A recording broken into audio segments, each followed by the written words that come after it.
Hello, I'm Hank. I'm here to debunk a myth that we probably all believe. It's a simple statement that is really hard not to believe knowing what we know.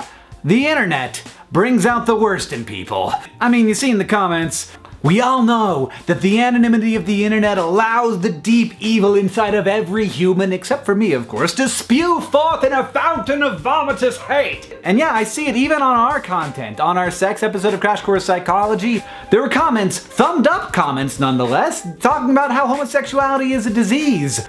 And yeah, there are two hosts on SciShow Space, one of them is male and one of them is female. I would like you to guess which one has constant comments about their appearance every time they're in a video. Just go ahead and guess. But you and your friends, you aren't hate mongers, so it must be other people. Those people at the grocery store who seem so nice when you hang out with them briefly. But then when they get home, they go on the internet and they shrug off the clothes of their cultural burden and they put on their costume and they become Internet Turd! But I want to make a hypothesis here that allows me to feel better about the state of the internet and the state of humanity. I'm thinking anonymity doesn't bring out the worst in people.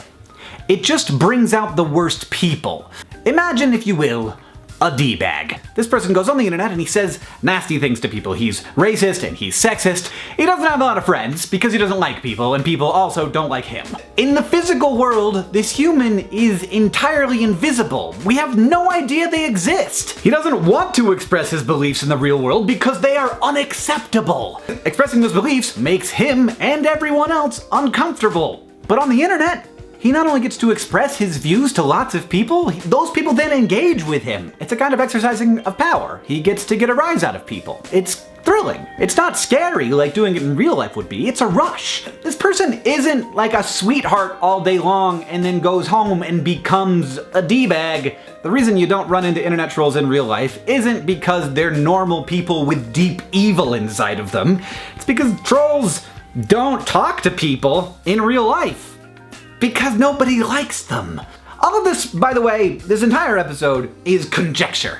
I've got no research to back this up, but it would be fairly easy research to do because I think internet trolls would be super excited about filling out surveys that graduate students in psychology gave them because they probably love to talk about themselves. Because it seems pretty likely to me that at least a good portion of them are narcissists. And honestly, I think understanding this and understanding those people is really important because I think the narrative of the hateful internet negatively affects the culture of the internet. People hear and believe that comments are a nasty place. They are certainly a much more nasty place than we tend to interact with in the real world. The result is that fewer and fewer normal, not trolly people interact in those spaces, and they get worse and worse. While at the same time we prove over and over again that the internet can actually be a place where lots of really cool and great things happen. But if we all think that the internet is less great than it is, it will become less great because we think that.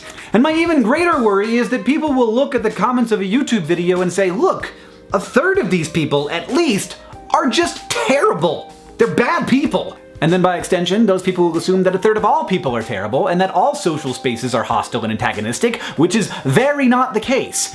What we're looking at down in the comments is extreme selection bias. People don't want to comment because it seems like a hostile place, so only hostile people comment. Also, on any YouTube video, you've got a lot of people watching it. Just imagine for a moment that 100,000 people gather in a room. It's a stadium, a very large stadium.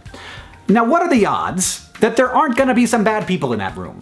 Zero. They're gonna be bad people in that room. So it shouldn't be too much of a surprise that when 100,000 people watch a video, some of them are gonna be racist troll turds, and they're gonna leave mean, nasty comments. Now, a big problem here is that YouTube has lately been promoting discussion rather than how many people thumb up a comment. So a comment will end up way at the top of the video because lots of people are discussing that comment. That isn't usually because there's a good discussion happening there. It's usually because that first comment was extremely inflammatory and wrong, and people are arguing about it. And the trolls are loving it. That's an algorithmic problem. I don't know if they know about it, but it seems pretty obvious. It's totally feeding the trolls. Like, the whole point of a troll is to try and get discussion because they want to get a rise out of people, they want that rush, and they want some human interaction, which they don't get in the real world because people don't like them. Just let me guarantee you, as a person who has met a number of people, most of them, like 90% of them, are good. They're good people! Not because culture tells them to be good, not because they're afraid of being found out and they're waiting for that moment where they can be anonymously evil, but because they're people, just like you and just like me. John, I'll see you on Tuesday.